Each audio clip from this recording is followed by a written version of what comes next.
청와대 특별감찰반의 민간인 사찰 의혹을 제기한 김태우 수사관이 오늘 네 번째 참고인 조사를 받고 있습니다.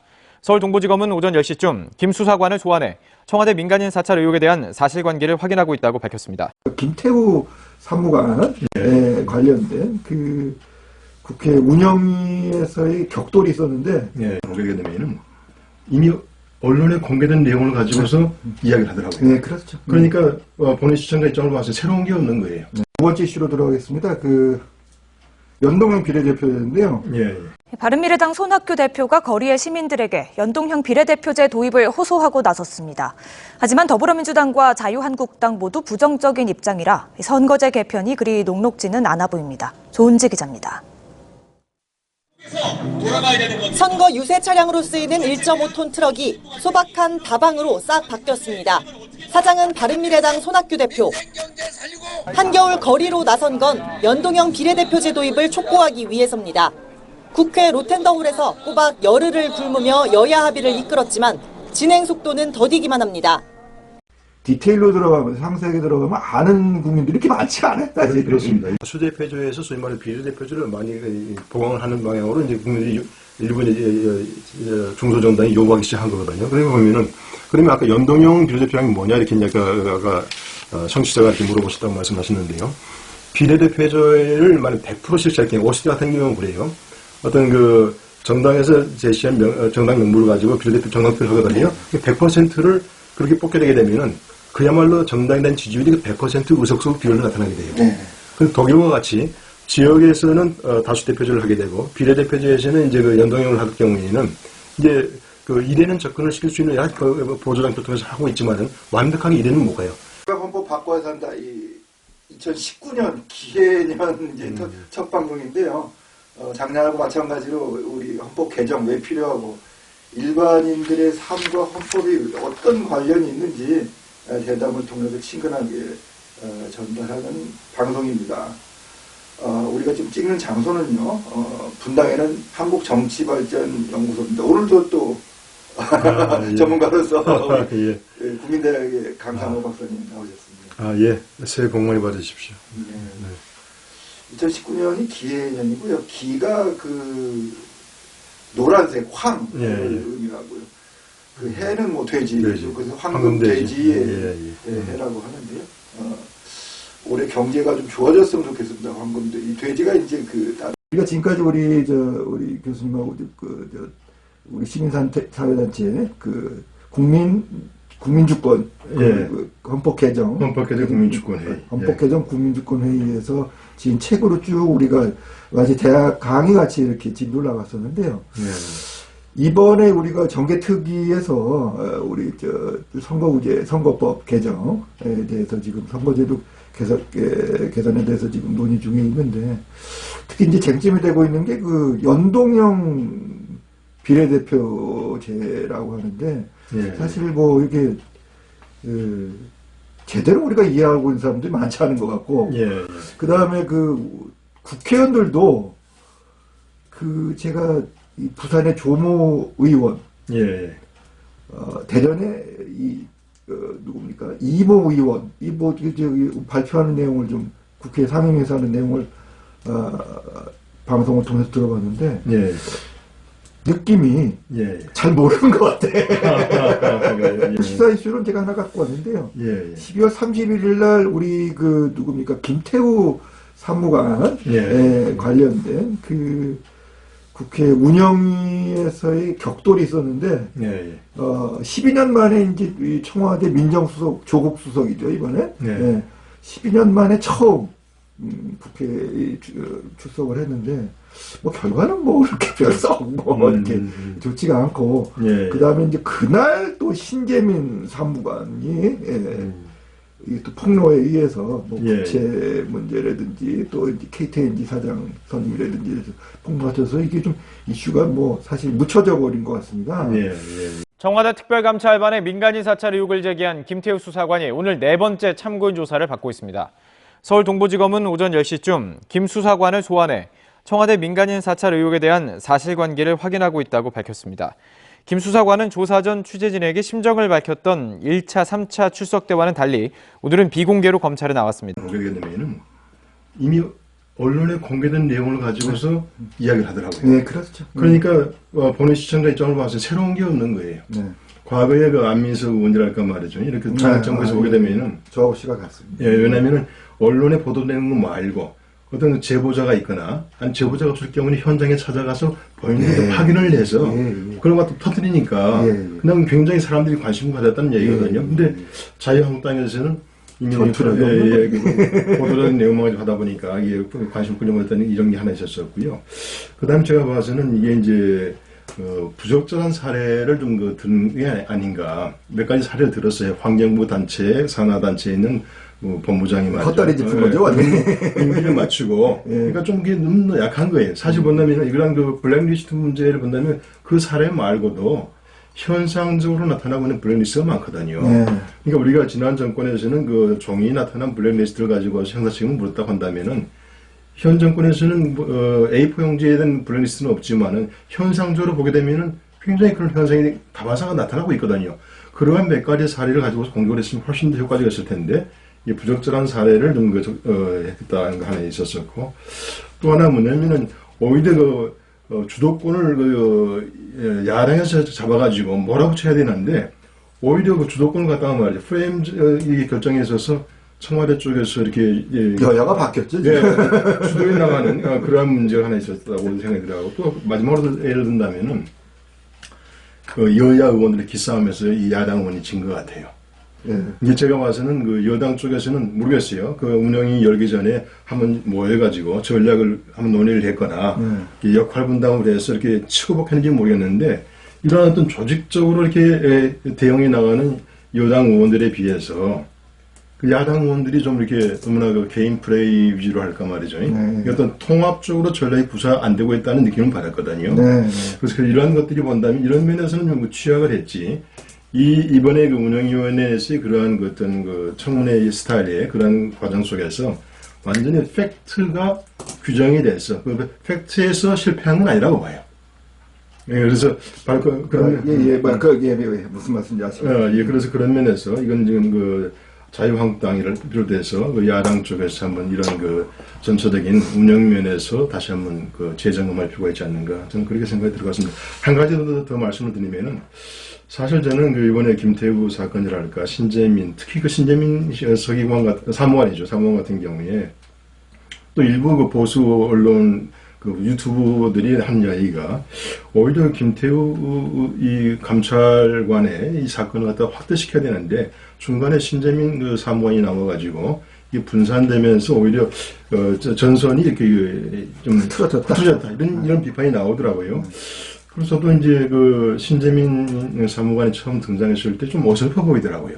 왜냐하면 김태우 같은 경우에는 벌써 18년의 공직생활을 했기 때문에 상당히 내공이 있어 보여요. 그것도 수사. 네, 나는 검찰의 어떤 수사관이었기 때문에 당황하지 않고 자기 생각을 정확하게 표현하는 그런 면에서 상당히 이제 그 보수 쪽에서는 기대한 만큼 더군다나 이번에 이제 처음 그 포트라인 썼을 적의 태도 자체가 당당하고 또 상당히 어떤 그 뭐라고 할까 단정하다는 느낌을 주어서 굉장히 그 기대를 했었는데 그날 이제 보니까 또 신재민 사무관이 이렇게 터뜨려가지고 이것이 그 분산이 됐다 이런 비판이 있었는데 저도 처음에는 어설퍼서 그런 측면이 있겠구나 이렇게 이해했었어요. 했는데 제가 생각이 완전히 바뀌었어요. 신재민 그 사무관이 그 처음으로 유튜브에다가 본인이 왜 기재부에서 나왔는가를 갖다가 한 12분에 걸쳐가지고 심정을 토로한 그 유튜브가 있더라고요. 그걸 딱 보고 나서 고길탄이죠. 그걸 딱 보고 나서는 이 신재민이야말로 정말로 굉장히 순수성이 있는 이거는 하나의 그 공익 제보자로구나 이런 느낌을 받았어요. 제가 하나 짧게 비교를 해보겠네요. 너무 말이 좀 길어진 것 같은데 김태우 씨 같은 경우에는 말이죠. 1년 6개월 동안에 이것이 민간인 사찰이라는 걸 알면서도 말이죠. 위의 지시에 의해서 그걸 계속 해왔단 말이죠. 물론 조국 수석은 그걸 갖다 문책을 했다고 하지만은 문책은 한 적이 없어요. 거의 보게 되면 1년 정도 해왔다는 거예요. 그래서 이렇게 포토라인 쓴 김태우 조사관이 뭐라 그랬냐면은 자기는 그 공직자로서 상부의 지시를 받게 되면 이행을 하는 것으로 이렇게 이해를 했다. 그 과정에서 내 잘못이 있는 것 같다. 이렇게 이야기를 했거든요. 거기에 비해서 신재민 사무관 같은 경우에는 외압이 들어왔을 적에 강력히 내부에서 반항을 했어요. 그걸 이행을 하지 않고 저항을 한 거예요. 네, 그렇죠. 그래서 결국 와서는 KTNG 인사건의를 할까 말이죠. 그 적자국채 발행하는 것이 실행이 안 됐잖아요. 네. 그 실행이 안 되다 보니까 거기에 그 과정 속에서 이제 MBC에다가 자기가 좀 제보를 한 것이 이제 마음의 양심의 그 어떤 그 부담이 됐었었고, 그럼 나중에 외부 쪽에서 왜 이런 일이 발생했는가에 대해서, 왜 안 됐는가에 대해서 조사하는 과정 속에서 이 사람이 심리적 부담을 느껴서 결국 빠져나온 거예요. 예. 그런데도 불구하고 운영위원회 내용을 보게 되면은 스타 강사가 되기 위해서, 돈을 벌기 위해서 이 사람이 그 직장을 그만두고 이런 식으로 이제 그 여당 의원들 공격을 했거든요. 근데 이 사람들이 과연 그 유튜브 동영상에서 왜 이 사람이 기자회견을 나왔는가의 배경을 알고 하는 이야기인가? 더군다나 여당의 한 의원 같은 경우에는 말이죠. 없는 거죠. 예. 네. 그 인터뷰의 맨 마지막 부분, 먹고 살기 위해서. 예. 이게 나왔거든요. 그것은 사후의 문제예요. 정말 자기가 고시 공부를 해서 엘리트로 해서 기재부에 들어가서 자기의 공무원의 어떤 그 윤리관을 가지고 하다가 저항해서 나온 다음에 본인이 상당히 당황했던 것 같아요. 좌절감도 빠지게 되고 말이죠. 그래서 그 과정 속에서 나도 이제 먹고 살아야 되겠구나 이런 한탄 쪽에 그 말이 있는데, 그 내용 전체에서 그 부분은 정말로 그 내용 전체를 본 사람 입장으로 봐서는 안타까운 마음이 있는 거예요. 저런 젊은이가, 저렇게 젊은 사람이 말이지, 그 괴로움을 행정고시 되게 어렵죠. 거기다 재경지까지 그게. 근데 아마 그 김종민 의원이 그 맨 마지막 부분을 캡처를 해가지고 운영위원회에서 터뜨리더라고요. 몇 번을 돌려요. 먹고 살기 위해서. 근데 저는 김종민 의원이 그 유튜브의 동영상을 전체를 봤으리라고 생각이 들어가는데, 그 동영상 전체를 본 사람 입장으로 본다면은 제가 봐서 가슴이 뭉클하더라고요. 저도 처음 봤는데, 저런 젊은이가 있구나 이렇게 생각을 했었는데, 거기서 맨 끝부분에 그것만 캡처를 해가지고 나쁜 사람을 매도를 하더라고요. 인격적으로 매도를 하더라고요.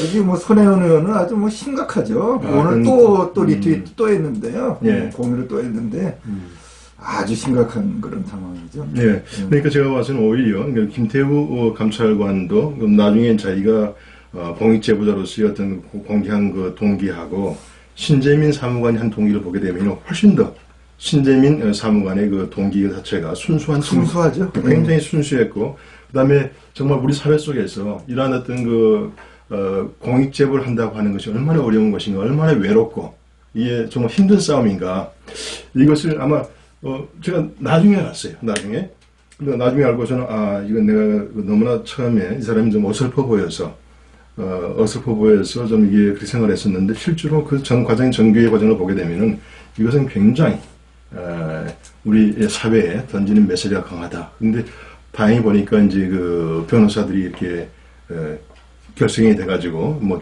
자유수호를 위한 변호사 모임, 이현주 의원이 뭐 주도하는 것들, 이현주 의원이 그걸 만들어서 기자회견을 주도했더라고요. 보니까 거기 백원재 변호사가 밤샘 하면서 그 선언문을 썼는데, 그걸 들어보니까 굉장히 이 사람도 가슴이 뭉클해서 자기가 잠을 자지 못할 정도였다 이렇게 했는데, 그래서 우리 사회가 이런 것들이 좀 한동안 처음에는 이렇게 좀 오해가 있었지만은 이렇게 정의를 실천하고자 하는 이런 움직임이 있어야 되겠다는 느낌을 좀 받았습니다. 그래서 저는 상당히 처음에 접했던 김태우 감찰관 수사관의 사건, 신재민 사무관의 이 사건에 대해서 처음에 가졌던 관심보다도 이 사건이 전개되면서 이러한 내부 고발자에 대한 보호 장치가 필요하겠다. 우리 그동안에 이제 공수처 이야기 많이 나왔었잖아요. 네. 그다음에 이게 감찰관이라는 것이 결국은 청와대의 민정의 안에 있다 보니까 이런 문제가 나오잖아요. 이 어떤 그 권력의 장치로부터 떨어져 있어서 제3지대에다가 이러한 어떤 그 내부 고발자를 보호할 수 있는, 그걸 수사할 수 있는 이런 기구를 두는 것이 제도적으로 필요하겠다. 이렇게 한번 생각을 한번 해봤습니다. 저도 이제 신문에 지금 하나 기고를 했었는데요. 이 관련해서 제가 이제 저희 책 보수에게 묻는다에도 보면은 박근혜 정권이 무너지기 시작한 게 이제 그 정윤회 문건 사건. 그렇죠. 딱 4년 전, 딱 4년 전 얘기거든요. 지금 그게. 그러니까 14년 말, 15년 초. 거기서도 이제 한 명이 죽었죠. 한 명, 경위 한 명이 자살했었죠. 현직 경찰이었죠. 그 다음에 이제 지금 조홍천 의원, 국회의원 됐지만, 박관천, 3명이 이제 구속이 됐었는데, 그 형성 그 전개 과정이 너무나 똑같아요. 이게 지금 예, 뭐 데자뷰라고 말하고 데자뷰라고 데칼코마니라고도 하는데 시기도 비슷하고 전개 방식도 비슷하고 청와대에서 무마시키는 방식도 비슷합니다. 근데 문제는 뭔가 하면 제가 칼럼에 쓴 문제는 국회의원들의 대응 방식이 다르다.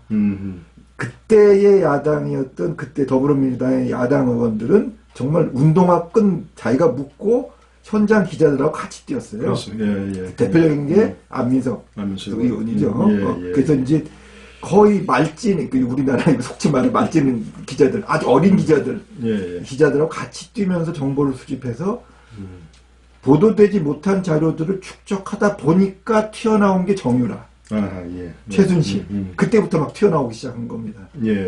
근데 지금의 야당인 자유한국당 의원들은 아마 정말 현장 기자들하고 어디 가서 이렇게 해장국 먹어가면서 그렇게 들은 정보가 아닌 것 같아. 그래요. 공개된 정보를 갖다 모아가지고 취합의 상황을 말하는 정도.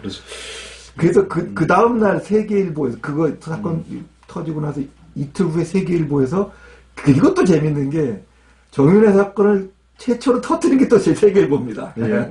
세계일보에서 보도를 했는데 과천에 있는 뭐 빌딩 지금 그 건설업주 최모 씨, 최모 씨와 지금 조국 수석의 이 부산의 해광고등학교 뭐 동물이라고 하면서 뭐 그걸 기사로는 그 사람들도 그때 사장 막 구속되고 그랬고 쫓겨나고 그러고 기자들도 해직되고 그랬으니 겁이라서 그런지 기사로 쓴 게 아니고 그 사진 캡처에다가 넣어놨더라고. 그러니까 암호같이 넣어놓은 거예요. 이거 좀 뭐 어떻게 좀 정치권에 좀 터뜨려라. 캡처를 넣어놓은 거예요. 그러면은 힌트를 준 거네. 힌트를 준 거죠. 워낙 그때 세계일보가 박근혜 대통령한테 아주 뒤였기 때문에 그러니까 막 그런 것 같은데 그 단독으로 나왔어요. 그러면은 아마 당시 더불어민주당 의원 같았으면 과천에 내려가 보고 탐문하고 본인들이 수사 레벨까지도 한번 정보를 수집해보고 그 기자들 하나하나 면담도 해보고 그런 발로 뛰는 아마 정치를 했을 겁니다. 근데 저도 이제 그때 그 하루 종일 그거 했지 않습니까? 그거를 제가 뭐 YTN 이렇게 뭐 연합이 이렇게 틀어놓고 계속 보고 있었는데 우리 야당 의원들은 그런 야성이 없어요. 그런 정보 같지가 않아. 2차 정보들 있죠. 보좌관들 통해서 받아왔든지 아니면은 기존 언론이 있던 걸 짜집게 했든지 인터넷에 떠돌아다니는 걸 주워왔든지 정말 왜 그런가 하면 사람이 내가 호랑이 봤다는 거하고 그렇죠. 누가 호랑이 있다더라 하는 거하고는 말할 때의 이 신념이나 이 표정의 차이가 있거든요. 바로 그 점이에요. 그렇습니다. 우리가 보면은 그 언어만 전달되는 게 아니라 바디랭귀지가 전달되거든요. 그 사람이 말하는 태도에서 보면은 그 사람이 얼마만큼 그 자기가 말하는 바에 대해서 확신이 있는가를 느낄 수가 있잖아요. 재미난 게 뭐냐면은 조국 수석 같은 경우에 굉장히 뭐 이렇게 잘못된 정보, 그래서 개인적인 이탈에 의한 것이라는 확신을 갖고 있더라고요. 근데 제가 맨 마지막에 전혜경 의원이 묻더라고요. 그 신재민 의원의 유튜브를 봤느냐 물어보니까 안 봤다고 그러더라고요. 왜냐면은 적어도 제가 조국 수석했다고 한다면 그 자리에 나오기 전에 정말 가장 본인의 괴로운 심정, 결정적인 순간을 이야기했던 그러한 신재민 사무관의 유튜브 정도는 보고 나왔을 것 같아요. 그걸 보고 나온 거하고 안 보고 나온 거 많이 다르거든요. 그렇죠. 근데 그걸 안 봤다고 이야기를 하더라고요. 근데 그러니까 그걸 모르는 상황 속에서 개인적인 이탈로 확신을 갖고 이야기하다 보니까 보는 사람들은 또 대부분의 사람들은 안 봤을 거 아니에요. 그러니까 조국의 그런 태도에 보고서 진정성이 느껴진단 말이에요. 그러다 보니까 그걸 믿어버리는 거예요. 그래서 아까 굉장히 중요한 말씀을 해주신 것 같아요. 그래서 이러한 사건의 어떤 그런 자리에 나가서 말하는 사람 입장으로 봐서는 정말 본인 스스로가 현장도 확인을 하고 말이죠. 굉장한 노력이 흔적이 있어야만 된다고 생각이 들어요. 근데 이번에 아까 지적하신 것처럼 이번에 자유한국당의 의원들이 그 면에서 상당히 부족했다. 이렇게 생각이 들어갑니다. 그래서 뭐 우리 정유라, 최순실, 국정농단 사건을 쭉 지금 제가 정리를 그때 해보면은 정말 야당 의원들은 그 해외까지 독일, 정말 사비까지 들어가면서 그러니까 그 기자들을 데리고 다니면서 또 같이 취재해가면서 정말 현장을 뛰어다녔기 때문에 그 정보들이 모여질 수 있는 거거든요. 예, 예. 근데 우리 자유한국당 우리 국회의원들 보면은 조금 뭐 어느 정도 뭐 법조나 학계에서는 어느 정도 위치에 계신 분들이 가기 때문에 학교에서는 뭐 조교시켜서 뭐 정보 얻는 거고 검찰들은 뭐 부장검사 정도 되니까 저기 말단에 있는 그 현장 검사들이 갖고 온 정보 보는 그런 느낌 그런 느낌으로는 이런 정국을 타개해 나가기 쉽지 않을 것 같다는 생각이 그런 면에서 이제 아니지만 이현주 의원 같은 경우 물론 이제 그 이현주 의원을 바라보는 시각이 다양한 것 같아요. 다양한 것 같은데 그러나 이 사건에 있어서의 그 어떤 그 발언하는 태도로 할까 뭐 임하는 자세를 보게 되면은 나름대로 어떤 그 자기 원칙을 가지고 대처해 나오고 있다 이런 느낌을 좀 받았습니다. 예. 앞으로 이거 지금 어떻게 될 것 같습니까? 근데 이게 지금 신재민 사무관 거는 뭐 자살 기도까지 했었고요. 많이 안타까운 부분이고 또 고발을 했다는 얘기죠 지금. 기재부에서 고발을 그런 상태. 김태우 사무관 같은 경우는 이제 검찰 수사가 그것도 두 군데서 특이하게 또 수사가 들어가는. 되게 보면 우리나라 이 원인이 제가 볼 때는 뭐 우리 지금 계속 교수님하고 많은 토론이 있었지만 방송을 했지만 결국은 청와대가 너무 많은 권력을 쥐고 있고 또 겉으로는 지금 정권은 또 겉으로는 또 이게 지금 우리 국정원의 그 어떤 그 국내 수사 국내 정치에 대한 감시 기능이 없어지니까 도리어 청와대가 더 그런 기능에서 강화가 되고 권력이 오히려 비대화되는 그런 현상이 벌어지고 있거든요. 그래서 어떤 또 양반들은 그래서 이게 노무현 2.0이 아니고 청와대는 박근혜에서 2.0이다 이게 구조가. 달라진 거 뭐가 있냐 도대체. 뭐 그렇게 비판하시는 분도 있는데. 교수님 어떻게 지금 청와대 권력과 이 헌법의 권력이 어떻게 그러니까 이제 일단 그 현 정부에 들어가지고 국정원의 많은 기능을 이제 없앴지요. 소위 내부 국내 정보에 대해서는 개입을 못하도록 만들었잖아요. 그다음에 이제 그 일반 경찰 계통에서도 그런 어떤 정보 활동에 대해 상당히 제약을 두게 되다 보니까 그러한 국정을 운영하다 보면 그런 정보들이 필요한데 들어올 데가 없으니까 결과적으로 그 많은 부분을 갖다가 청와대의 민정수석 내에 있는 이런 그 감찰관을 통해서 부분적으로 이렇게 커버해오지 않았느냐 이런 이야기들이 나오기 시작하는 거죠. 나오고 있는 것 같고.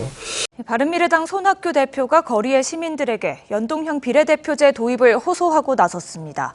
하지만 더불어민주당과 자유한국당 모두 부정적인 입장이라 선거제 개편이 그리 녹록지는 않아 보입니다. 조은지 기자입니다. 선거 유세 차량으로 쓰이는 1.5톤 트럭이 소박한 다방으로 싹 바뀌었습니다. 사장은 부여된 그 책임을 다하기 어렵고 자존감마저 훼손되는 현재의 양당의 어떤 대결 정치 구조, 이것을 바꿔야 한다는. 두 번째 이슈로 들어가겠습니다. 그 연동형 비례대표제인데요. 30대 우리 인천에 사시는 구모 씨가 최근에 국회 정개특위에서 추진하는 연동형 비례대표제도 잘 알고 싶습니다. 근데 신문에 간간히 뭐 초과의석, 보정의석, 뭐 권역별 뭐 이런 얘기들이 나오는데요. 오늘은 뭐 이 새해 첫날 첫 방송이고 해서 최근에 뭐 이게 지금 사실 이게 정개특위 하다가 다른 이슈들 때문에 지금 다 잠겨갖고 지금 뭐 어떻게 돌아가고 있는지도 잘 모르고 있는 상황인데 저번에 이제 그 단식들 하시고 두 개 당 대표님 하시고 이제 그 다음에 어떻게 됐는지 뭐 뉴스에도 다 사라져버렸어요 지금. 1월 말까지 무슨 협상을 하기로 했는데 지금 어떻게 된 건지 뭐 뉴스에서 나오고 있지 않습니까? 아마 내부적으로는 그 회의가 아마 미팅이 있는 것 같아요. 있는 것 같은데 외부적으로는 이제 좀 관심을 갖다 많이 못 끌고 있는 거지요. 그래서 우리나라는 워낙 좀 안 왔던 제도이기 때문에 국민들은 그냥 이런 게 새로운 거니까 좋게 걸 같다. 그러니까 일단 뭐 사표가 방지가 되고 국민들의 어떤 그 여론이 충분히 의석에 반영이 된다는 것까지는 지금 뭐 찬성을 하는 부분인데 과연 이게 지금 어떻게 진행이 될 것이냐. 그다음에 국회의원 정수가 지금 300명 정도에서 이 지역구 국회의원들의 수를 손을 대지 않고 하려면 360명까지 올라가야 된다. 뭐 그런 얘기도 있고. 그래서 과연 이게 디테일로 들어가면 상세하게 들어가면 아는 국민들이 이렇게 많지 않아요. 사실. 그렇습니다. 그냥 좋다더라. 그러니까 조금 심하게 얘기하면 뭔가 새로운 거니까 신상품이니까 옛날 거보다 뭐 낫지 않겠어. 뭐 그 정도 개념이고. 그다음에 저도 뭐 이렇게 연초에 이 사람 저 사람들 만나다 보니까 뭔가 앞뒤가 안 맞는 얘기들을 많이 하고 있어요. 그래서 한번 교수님께서 한번 깨끗하게 연초 한번 정리를 해주시는 게 어떨까 그렇습니다. 우리가 이제 그 선거제도가 상당히 중요하거든요. 왜냐하면 선거제도에 따라 가지고 정당의 시스템이 바뀌게 되게 되고요. 완전히 그 정치 문화가 바뀌게 되게 되는 것이 오기 때문에 사실은 그 헌법의 어떤 그 개정과 연동시켜서 생각하는 경우가 많아요. 선거제도가 바뀐다는 이야기는 헌법에 있어서 가장 중요한 골격이 바뀌는 거거든요. 그렇기 때문에 헌법 개정 못지않게 선거제도는 상당히 중요하다 이렇게 이야기가 됐는데요. 우선 그 연동형 비례대표제의 기본적인 그 몇 가지를 먼저 말씀을 드릴게요. 지난번 우리가 이제 지난 회에서 아마 그 국회의원 수를 증원하는 문제, 그다음에 이제 그 다당제화되는 문제에 대해서 뭐 뉴질랜드 사례를 가지고서 한번 짧게 이야기를 했죠 지난번에. 그래서 이제 오늘은 이제 본격적으로 한번 이걸 갖다가 전문적으로 한번 그 연동형 비례대표 설명을 드리게 되면은 우선 선거제도는 두 가지 시스템이 있어요. 하나는 뭐냐면 다수대표제.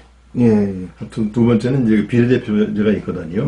비례대표 있는데 다수대표제 같은 경우에는 이제 지역선거에서 어떤 그 인물 선정을 투표를 하거나 물론 부분적으로 정당을 이렇게 하는 경우도 있지만은 다수를 얻는 사람한테 이제 그걸 주는 거죠 이제. 우리가 하고 있는 제도. 현재 우리나라는 다수대표제 플러스 비례대표제를 하고 있는데 이제 그 메인은 이제 그 다수가 되는 거지요.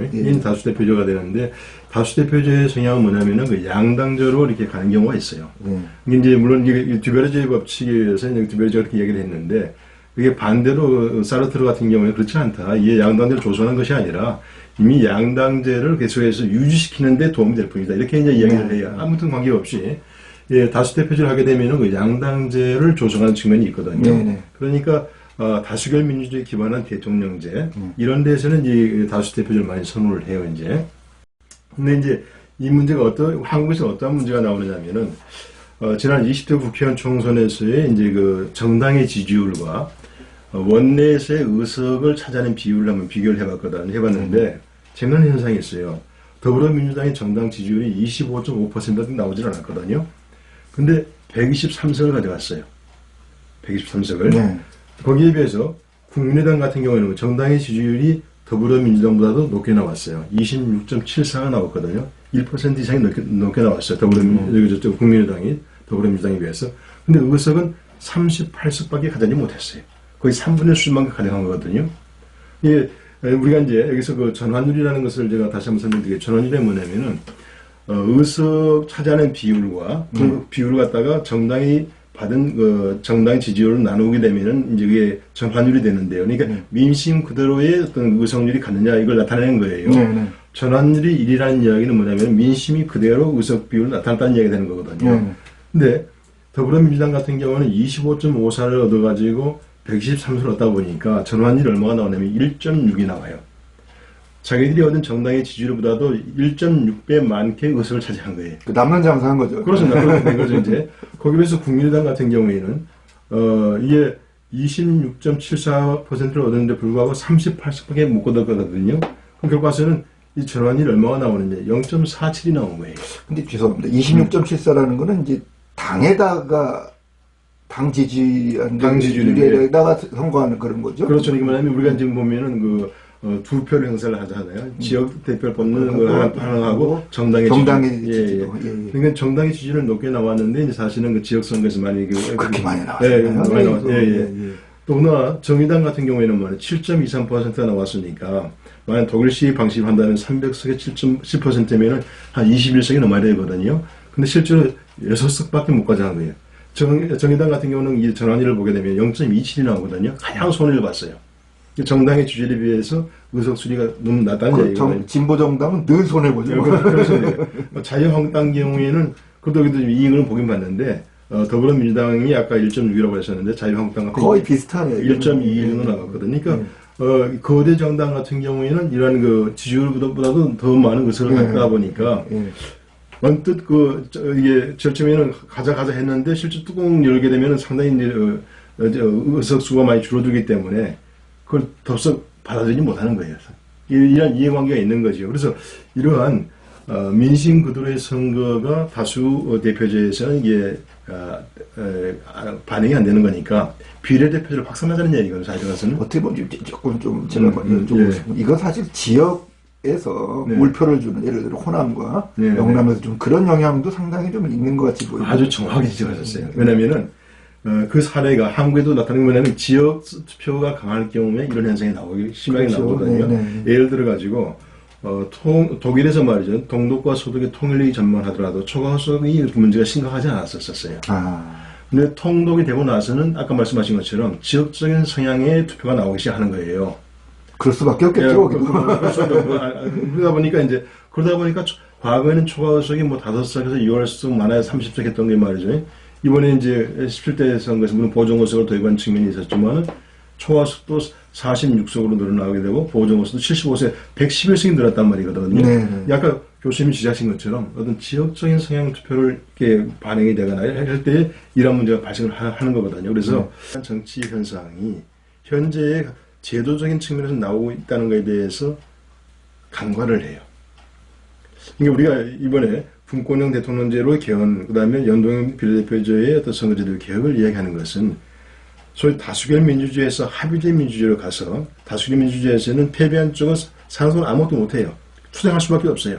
그런 합의제 민주주의에서는 자기의 지분만큼의 참여와 책임을 지면서 정치에 들어갈 수 있거든요. 네. 상생의 정치예요. 네. 그렇기 때문에 그런 식으로 해서 정권의 국민들을 설득해 나가야 되는데 그러한 접근이 아니고 이것이 뭐 당리 당략 쪽이다 말이지. 뭐 개헌도 그렇고 그다음에 어떤 그 선거제도도 이건 그 중소정당이 말이지. 자기들의 입장만 요구하는 것이다 이렇게 말을 하게 되면은 이건 합의가 안 되는 거예요.